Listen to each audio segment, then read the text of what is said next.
Il nous faudrait un homme avec une stature présidentiable, des médias grand public pour le soutenir. Et si c'était Philippe de Villiers? Et c'est la raison pour laquelle je vous dis ce soir, il faut partir. Il faut quitter cette broyeuse, retrouver notre souveraineté. Sinon, on ne pourra résoudre aucun de nos problèmes. Je le dis avec gravité, mais avec certitude. Chez les Patriotes, on est enthousiaste. Florian Philippot, c'est très positif que Philippe de Villiers enfonce le clou du Frexit ce jour dans le JDD en interview. La première féodalité, c'est le super-État profond. L'empire de la norme, cet empire non impérial de Bruxelles, comme disait Barroso. Il faut reprendre le pouvoir, rapatrier la souveraineté. Il faut sortir de l'Union européenne. Frexit vite, urgence vitale pour notre France. Même enthousiasme du côté de Philippe Murer, de Villiers pour le Frexit. Excellente nouvelle, c'est une personnalité de poids pour sortir de l'Union européenne et retrouver l'indépendance de la France. Et il faut rappeler le parcours de Philippe de Villiers. Philippe de Villiers a toujours défendu avec panache la souveraineté de la France face à l'ogre bruxellois. En 1992, la campagne pour le référendum en compagnie de Séguin, Philippe de Villiers, Pasqua, il mène la charge contre les états-majors de l'opposition. Philippe de Villiers, Philippe Séguin et Charles Pasqua, chefs de file du non à Maastricht dans l'opposition, ont réuni 6000 militants et sympathisants samedi 12 septembre à Paris.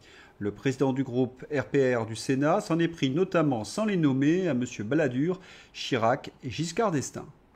Petite anecdote personnelle, j'y étais, oui, je suis allé applaudir ces trois grands messieurs, j'étais un jeune étudiant, et c'était mon premier combat politique. Certains, comme Michel Onfray, ont affirmé que nous avions gagné ce référendum de 1992. Ce serait François Mitterrand qui aurait bidonné les résultats pour imposer la monnaie européenne, l'euro. 2 ans plus tard, Philippe de Villiers. Européenne Charles de Gaulle sur la liste de Villiers. Le député européen Charles de Gaulle, un des petits-fils du général de Gaulle, figurera en 3e position derrière l'homme d'affaires franco-britannique Jimmy Goldsmith sur la liste dissidente que dirigera le député UDF-PR de Vendée, Philippe de Villiers, aux élections européennes de juin. Pour expliquer sa candidature, Charles de Gaulle affirme dans un entretien publié par Le Figaro de lundi que la politique européenne, celle de Maastricht, est à la fois un carcan pour les Français et un prétexte à l'immobilisme.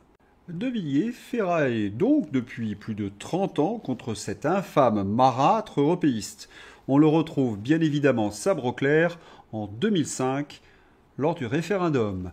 Un nom d'avenir pour remettre l'Europe d'aplomb. Interrogé dimanche 3 avril lors du grand jury RTL Le Monde, Philippe de Villiers a invité les Français à voter non lors du référendum du 29 mai 2005 sur le traité constitutionnel européen.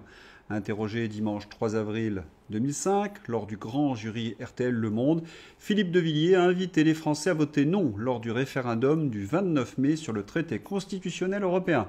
À ses yeux, c'est le seul vote utile pour défendre l'identité de l'Europe en tant que civilisation et la survie de la France en tant que nation.